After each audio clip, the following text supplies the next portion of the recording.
Bom, após vários eloquios expostos, apresentaremos o 15º livro da obra De Trinitate de Santo Agostinho.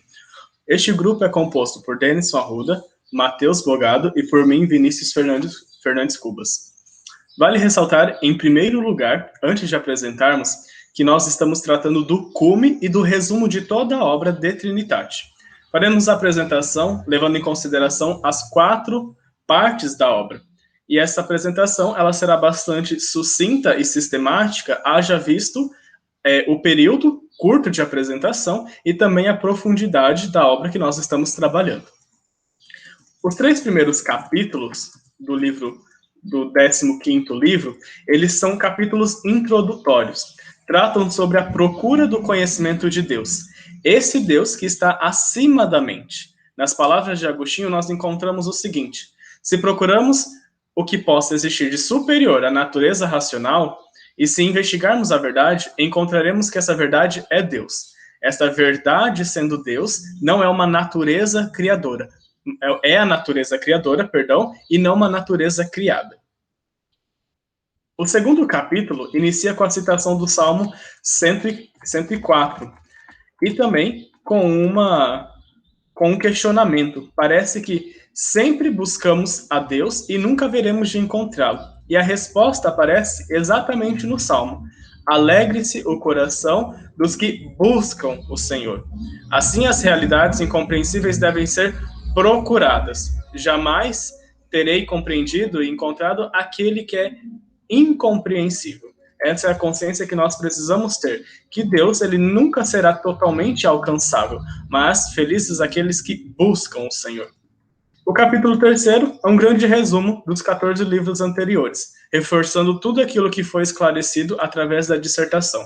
Nesse capítulo, não é apresentado os argumentos que comprovam, mas somente aquilo que já foi comprovado nos livros anteriores. Então é um grande resumo, é uma grande síntese daquilo tudo que já foi trabalhado.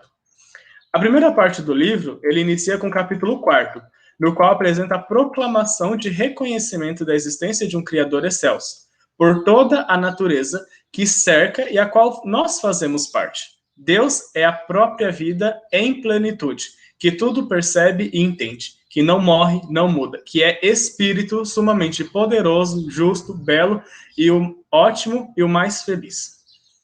Já no 5º capítulo, trata sobre as perfeições divinas reduzidas à simplicidade da essência. Agostinho diz que a vida que se atribui a Deus nada mais é que a sua natureza ou essência. Assim, Deus vive pela vida que é Ele mesmo. E essa vida não é como a das árvores sem entendimento ou sem sentido, e muito menos como uma vida animal. A vida que é própria de Deus percebe e entende todas as coisas. E percebe pela mente e não pelo corpo, como dito no capítulo anterior, porque é espírito. Por essa natureza simples, sente e ao sentir entende, em Deus há uma só realidade, o sentir e o entender. Nele não existe fim, como não houve princípio. E aqui nós compreendemos que Deus é imortal. Já no 6º capítulo, é resgatado aspectos dos livros 8 ao 14. Podemos destacar inicialmente que Deus não recebe a sabedoria de ninguém, porque Deus é Ele mesmo a sua própria sabedoria, pois nele sua sabedoria se identifica com a sua essência, de modo que para Ele existir e ser sábio se identificam.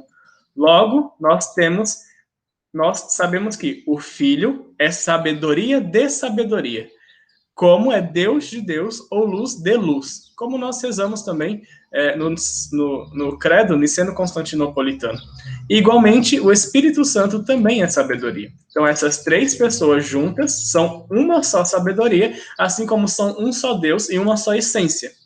Por fim, no término desse capítulo, Agostinho aponta uma trindade na criatura humana, que é composta por mente, conhecimento com que se conhece e amor com que se ama a si mesmo. A dificuldade da descoberta da trindade divina nas trindades visíveis é a temática do 7º capítulo. Compreendemos as 3 realidades que estão no homem: a mente, o seu conhecimento, o seu amor, ou também podemos nos referir dizendo a memória, a inteligência, a vontade, pois de nada recordamos da mente, senão pela memória. Nada compreendemos senão pela inteligência, e nada amamos senão pela vontade. Neste capítulo temos a conclusão que o Pai é sabedoria, o Filho também é sabedoria. E o Pai sendo memória de si mesmo, o Filho também o é. E como o Pai é memória de si mesmo e do Filho, a memória é sua e não a do Filho. Em síntese, resumindo esse grande capítulo, nós temos o seguinte: Deus não pensa cada coisa separadamente. O seu pensamento não passa de uma coisa para outra, mas tudo lhe está presente em um só olhar.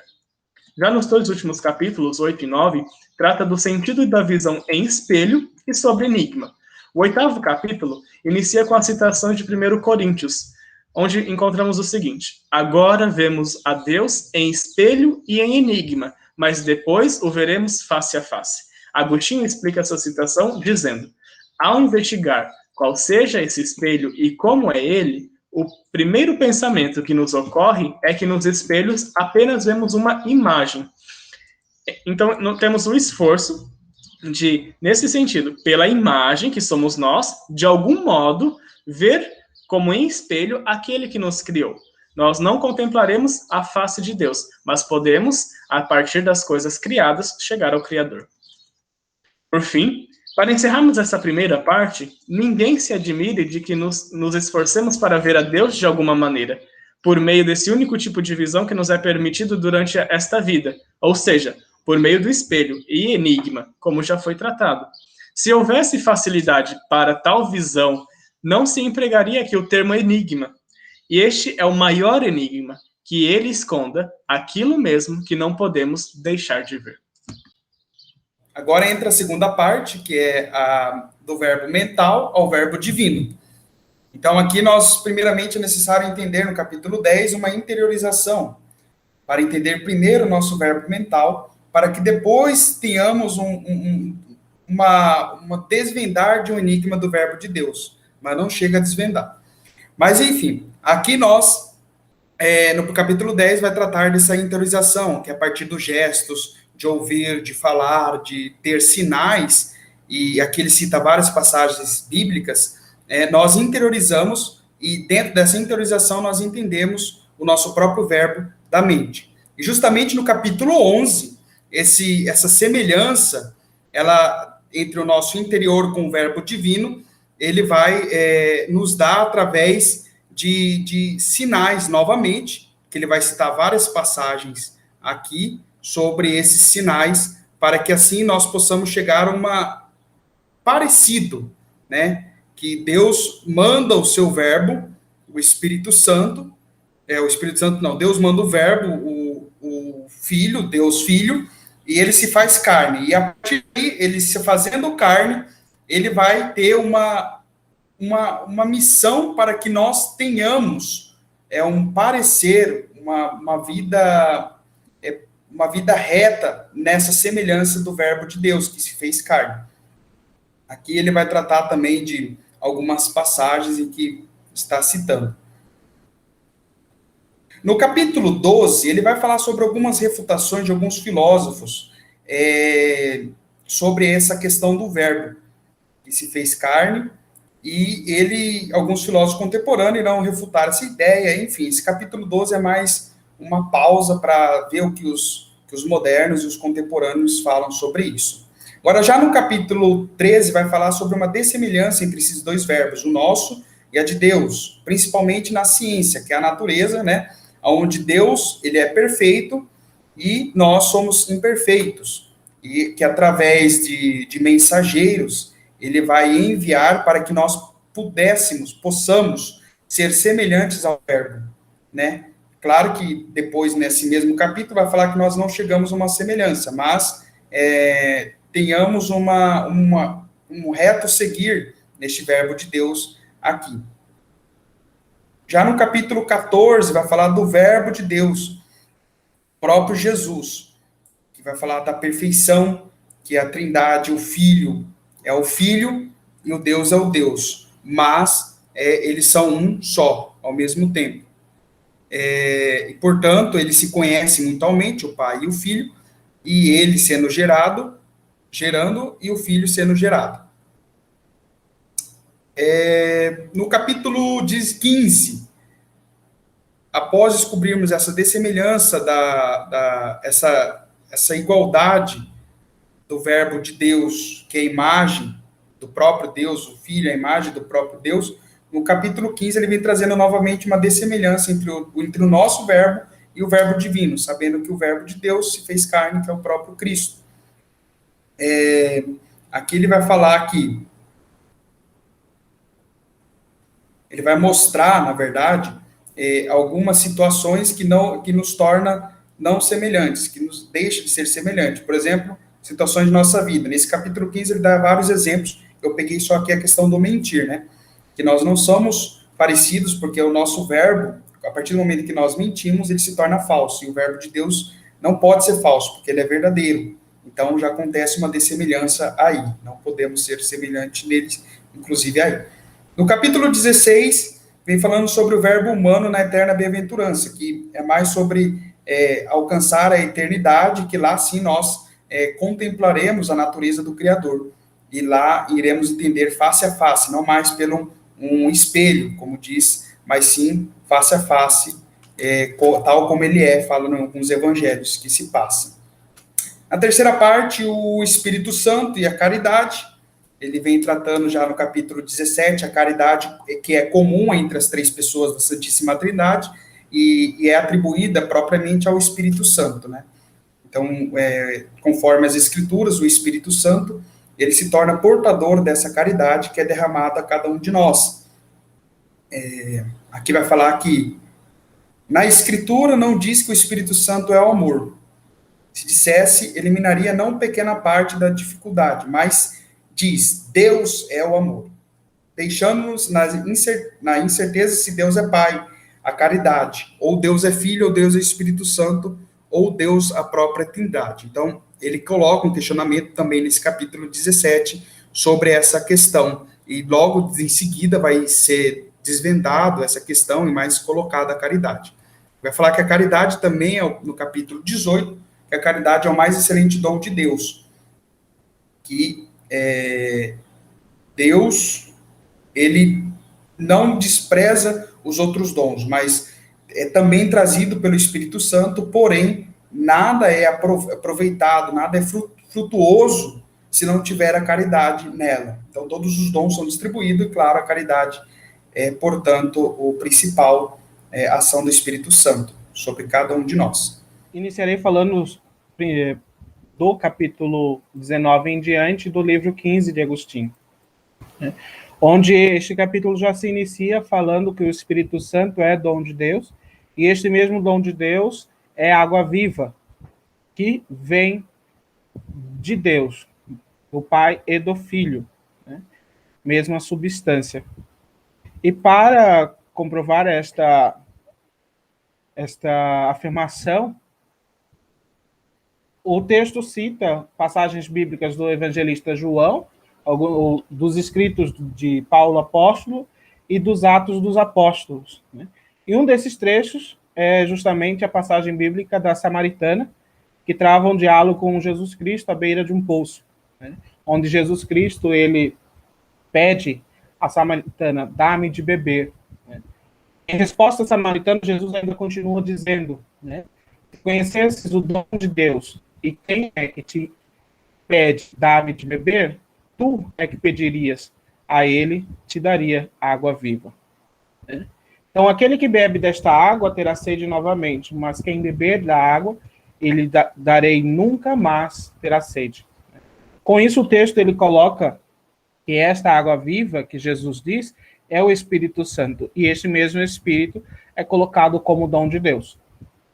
Os homens, eles recebem deste Espírito que os ligam a Deus, dons, né? Mas lembrando que esses dons que o homem recebe de Deus por meio do Espírito Santo não é o mesmo dom que é o dom de Deus. O dom de Deus é o próprio Espírito. Se o homem recebesse esse dom de Deus, é o Espírito Santo, ele seria um semideus, né? O Espírito Santo é Deus, né? Ele é coeterno ao Pai e ao Filho. Nunca foi ou é inferior ao Pai e ao Filho. O Espírito Santo é outorgado do Pai e do Filho, sendo dom comum entre eles, podendo colocar como comunhão entre o Pai e o Filho. Também podemos falar do amor que derramaram nos corações do seu povo. E se derramaram esse amor, então esse amor vem dele, e é justo falar que Deus é amor. Se Deus é amor, o Espírito Santo é Deus, ou uma pessoa da Trindade Santa. Justo seria falar que o Espírito Santo é amor. Na refutação do erro eunômio, se diz que este erro é considerado ridículo, né, pois o Verbo que se fez carne e habitou entre nós é unigênito de Deus. Então, assim, é filho de Deus por natureza. Isso quer dizer que o filho vem da substância do Pai. Tudo isso era contrariado pelos eunomianos. Eles afirmavam que o filho não é filho da natureza, ou essência do Pai. Para eles, o filho foi gerado da vontade do Pai. Com isso, o que gerou o filho foi um acidente, como a vontade do ser humano. O homem pode, como fosse se olhar no espelho, contemplar a Deus Trindade na memória, inteligência e vontade. O ser humano, por meio da intuição viva, na sua mente, perceber essas três características naturais geradas por Deus e o bem que elas fazem.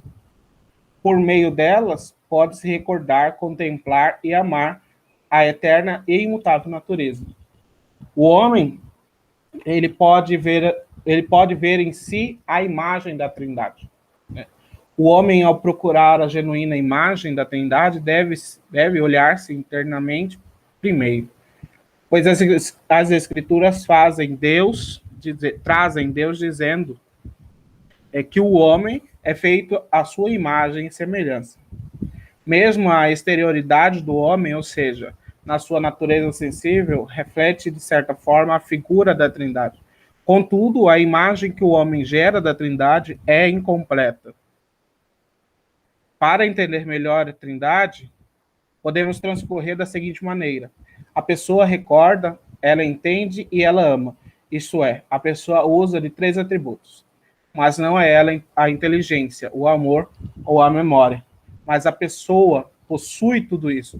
Os três atributos são concedidos e usados por uma só pessoa, mas não é ela esses três atributos. Para clarear o nosso entendimento, Deus, em sua simplicidade suprema, se faz três pessoas: o Pai, Filho e Espírito Santo, mas desses três, um só Deus. As dessemelhanças da Trindade gerada no homem e a Trindade de Deus têm três características para melhor analisarmos. Primeiro, que a imagem que temos de Deus é incompleta. Segundo, que a mente exibe a incompletude da Trindade. Essa representa os atributos e faculdades que o homem possui, enquanto é simples a natureza divina. A terceira, a vontade, o entendimento e a memória trabalham no ser humano separadamente, enquanto o Pai, o Filho e o Espírito Santo se pertencem mutuamente, e toda a ação que fazem é una e indivisível. Somos espelhos que refletem a imagem da Trindade. O homem necessita olhar para dentro de si e para além de um espelho, né? Buscar entender pela fé que não é somente enxergar aquilo que está ao seu alcance, sim aquilo que Deus nos deixa enxergar e entender. Se o homem soubesse e entendesse que é espelho de Deus, deveria ele buscar olhar a face daquele de quem é espelho. Né? O homem mesmo, tardo de suas inteligências, terá a salvação, pois o Cordeiro foi imolado por ele, derrotando assim o poder diabólico. Na Suprema Trindade não existe tempo ou brecha que se possa investigar se o Filho tenha nascido do Pai antes do Espírito Santo. Pois, procedendo o Espírito Santo em ambos, o Espírito Santo vem do Pai e do Filho, segundo denominam as Escrituras. Vários testemunhos das Escrituras nos provam que ele é Espírito do Pai e do Filho, e coloca-se propriamente na Trindade. E para terminarmos esta nossa apresentação, né, Agostinho, ele, no último capítulo do livro 15 da Trindade, ele traz uma oração à Santíssima Trindade, né? Ele escreve assim no seu livro, e se tu, Deus Pai, fosses Pai e ao mesmo tempo fosses Filho, teu verbo Jesus Cristo, e fosse o mesmo dom, que é o Espírito Santo, não leríamos nas Escrituras da verdade, enviou Deus o seu Filho. Um sábio falando de ti em seu livro, conhecido pelo nome eclesiástico, diz: por muito que digamos, muito ficará por dizer, mas o resumo de tudo o que pode dizer é que o mesmo Deus é tudo. Portanto, quando chegarmos à tua presença, cessará muito que dissemos sem entender, e tu permanecerás tudo em todos. E, eternamente, cantaremos um só cântico, louvando-te em um só movimento, em ti, estreitamente unidos. Senhor, único Deus, Deus Trindade, tudo o que disse de ti nesses livros, reconheçam os teus. E se algo há de meu, perdoa-me e perdoe-me os seus. Amém. Assim, terminamos a nossa apresentação sobre Trindade, livro 15, e ficou com o nosso grupo.